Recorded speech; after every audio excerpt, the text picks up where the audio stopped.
In this video, we're going to learn how to thread our machines, specifically the ones here in the shop. Now, the method for threading a machine is very similar across all different types of machines. So you may find that what I'm doing is exactly the same on your home machine, but double check your manual just in case. So on these shop machines, we have spool pins here in the back. These actually go up and down. So if you ever sit down and you don't see the spool pin, it's because it's been pushed down. So just pull the spool pin up. There's two on the back. I personally like to use the one on the left instead of the one on the right. So I'm going to take my thread. This spool is a little broken on this end, so I'm going to set it down on this unbroken end, just right on top of my spool pin.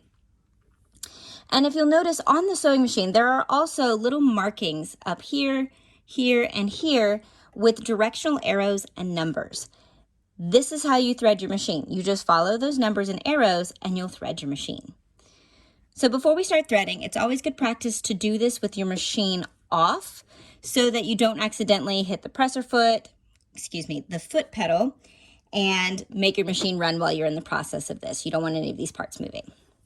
So I'm going to take my thread and right here, I'm going to hook it on this hook right here.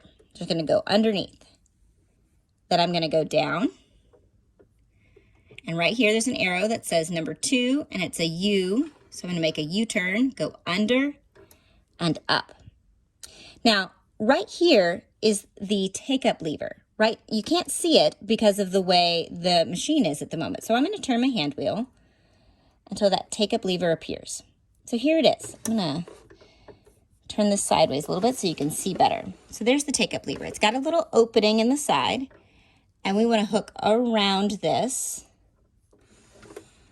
and back down. So we're going down into this channel.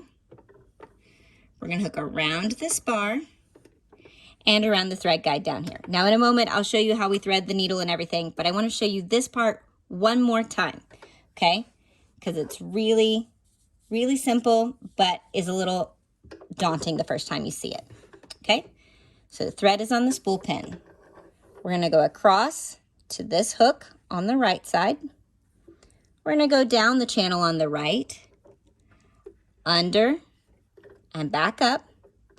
We're staying to the right as we make kind of a U-turn around the take-up lever. I did have to turn the hand wheel so the take-up lever was in a position that I could hook my thread on. So after I get it hooked on the take-up lever, I'm going to go back down this channel and underneath. I'm going to adjust my camera now so that you can see this part a little closer. Now I did say before that you want to do this with the machine off. For visibility of this video, I did turn the light on so that you can see everything a little clearer, okay? But don't do this with the light on. So now my thread is hanging out of this channel, but it's hanging in front of this bar. So I just want to hook this around the back side. Just like that, so it's going underneath. Now right here above our needle, there are 2 different thread guides. As far as I'm aware, it really doesn't matter which side of these you hook them on, but you don't want to go from here straight into your needle because this helps, all of these hooks help keep your thread from coming unthreaded while you're sewing. So we're going to hook around one of these. I'm going to do the one on the right. So I just do this little hook right here.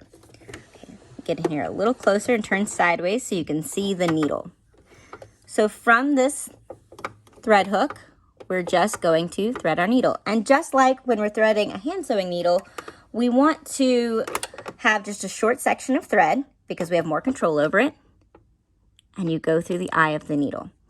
Now what I like to do, as soon as I've got it through the eye of the needle, I will wrap my finger around the back side to kind of pinch the thread between the back of the needle and the thread so that I can pull it through. Just like that.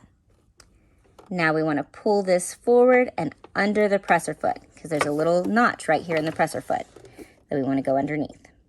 Okay, let's do all that again just so you can see it again. So I'm going to pull all this out. So first I hook on this bar and then we want to hook on one of the thread hooks over here. I'm doing the left one this time. Doesn't really matter. Whoop. I'm going to shorten how much thread I'm holding in my fingers so I can get it through the eye of the needle. As you pull this part, you don't want your thread to loop underneath the needle because then it can get twisted around the needle. It should be going straight down, straight through the hole, toward the back. It's always front to back on these machines. Then I'm going to drop this thread underneath the presser foot. So we are halfway threaded. The next step is to thread our bobbin.